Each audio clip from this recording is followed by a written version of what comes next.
Well, normally, mga sintomas kasing nararamdaman ng mga pasyente, number one, syempre, lalabo ang mata. No? Pero hindi lahat naman ng panlalabo ng mata ay katarata.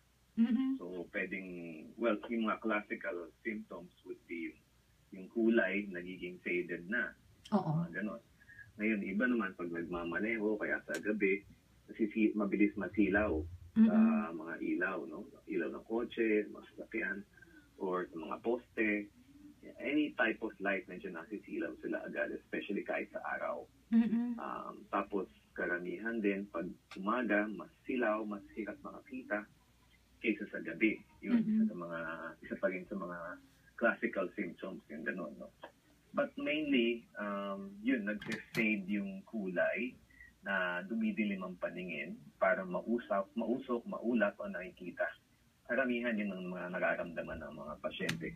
Pero ang talagang indication para maoperahan na, pag hindi na masyadong makagawa ng mga daily functions ng mga ng pasyente, no?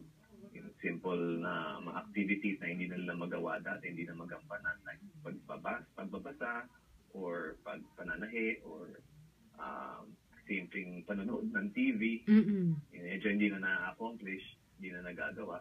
Ayun, medyo kailangan ng maoperahan ng ang mata para matanggal ng katarata.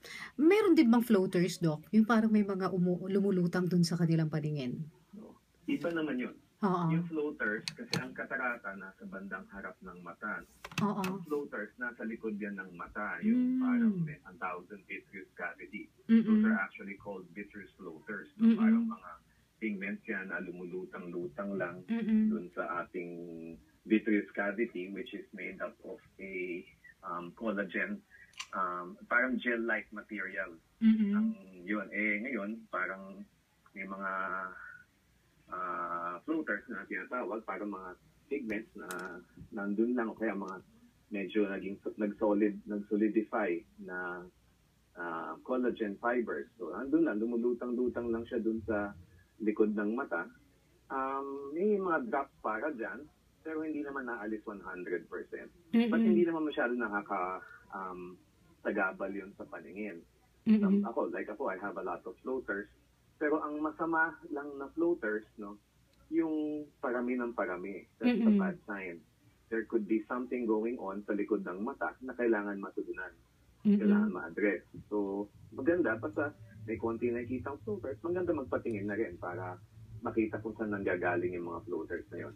At any rate, probably about 80% of the time, wala namang malaking problem. Okay. So, Doc, kung maliit pa lang yung katarata at hindi pa masyado nakaka-affect sa vision, pwede ba na wag munang paoperahan yon? Pwede naman.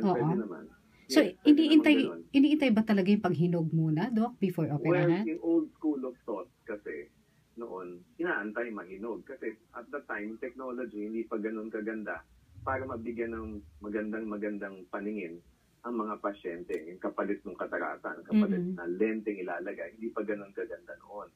Now, with the advent of the latest technology that we have, pwede nang kahit maliit pa lang, para hindi lumala ang problema, pwedeng alisin na.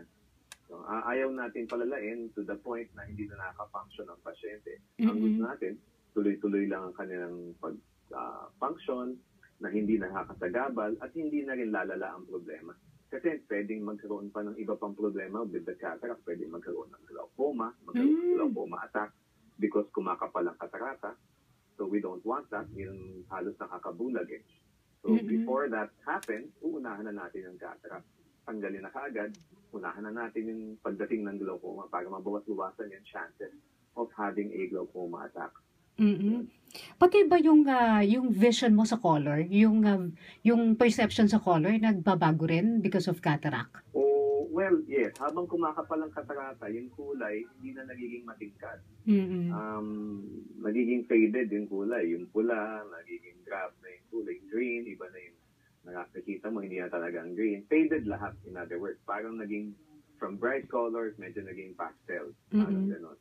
And mapapansin ng mga pasyente yan, kasi pagkatapos mo operan, biglang magugulat sila, Dok, puting-puti na yung nakikita ko. Dok, yung mga kulay, naglabasan na ulit, ganyan pala yun. So, So parang nagbagong buhay, ah. Oo, biglang parang, wow, ang laki pala na Nag-rebirth. sa akin. Oo, exactly. Bumalik sila sa pagkabata ulit na natuwa sila sa kulay, natuwa sila sa mundo.